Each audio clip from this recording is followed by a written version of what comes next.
నిజం గడప దాటేలోపు అబద్ధం ఊరంతా చుట్టి వస్తుందని నానుడి.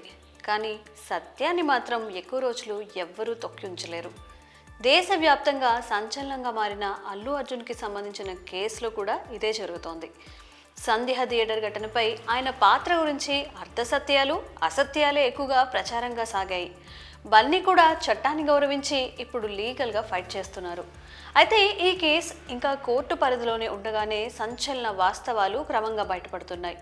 ఒక్కొక్కరుగా గొంతు విప్పే పరిస్థితి వస్తుంది. అందులో టాలీవుడ్ ప్రముఖుల నుంచి బాలీవుడ్ సెలబ్రిటీల వరకు స్వరం పెంచుతున్నారు.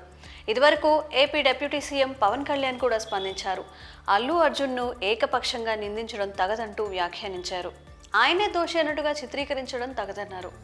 ఒక వ్యక్తికి ఆపాదించే ప్రయత్నం సరికాదన్నారు. అదే సమయంలో బాలీవుడ్ నిర్మాత బోనీ కపూర్ కూడా అదే రీతిలో వ్యాఖ్యానించారు. సినిమా అంటే హీరోకే సంబంధం అన్నట్టుగా ప్రత్యక్ష ప్రమేయం లేని ఘటనలో అల్లు అర్జున్ని వేధించారన్నట్టుగా మాట్లాడారు. తాజాగా నేషనల్ హ్యూమన్ రైట్స్ కమిషన్ కూడా ముందుకు కదిలింది. ఈ కేసు విషయంలో తెలంగాణ డీజీపీ సిటీ కమిషనర్కు నోటీసులు జారీ చేశారు. పోలీసుల వైఫల్యాన్ని ప్రశ్నించింది, లాఠీ చార్జ్ చేసిన తీరు మీద ఆగ్రహించింది.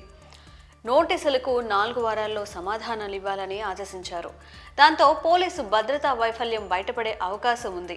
సీనియర్ అడ్వకేట్ పిటిషన్తో ఎన్హెచ్ఆర్సీ జారీ చేసిన నోటీసుల అంశం పోలీసుల మెడకు చుట్టుకునేలా కనిపిస్తుంది. అయితే ఇప్పటి వరకు అల్లు అర్జున్ను బద్నాం చేస్తూ సాగించిన ప్రచారానికి ఈ తాజాగా పరిణామాలు ఫుల్ స్టాప్ పెడుతున్నాయి. అసలు వాస్తవాలు వెలుగులోకి వస్తున్నాయి.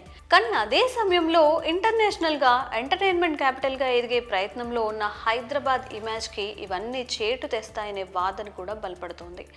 సినిమా ఇండస్ట్రీ హబ్గా మారుతున్న నగరంలో ఓ సెలబ్రిటీ మీద అతిగా ఫోకస్ చేసి మొత్తం నగరానికి చెడ్డ పేరు తీసుకొచ్చే ప్రయత్నం జరుగుతున్నట్టుగా భావిస్తున్నారు. అల్లు అర్జున్ ప్రత్యక్షంగా ప్రమేయం లేకపోయినా కేసును ఆయన మెడకు చుట్టాలనే యత్నంలో మొత్తం టాలీవుడ్లోనే అలజడి రాజేసిన తీరుని ప్రస్తావిస్తున్నారు. ఇలాంటి చర్యలు శ్రేయస్కరం కాదని, ప్రస్తుత పరిణామాలు తేటతెల్లం చేస్తున్న తరుణంలో యంత్రాంగం తీరు మార్చుకోవాల్సిన అవసరాన్ని చాటుతోంది.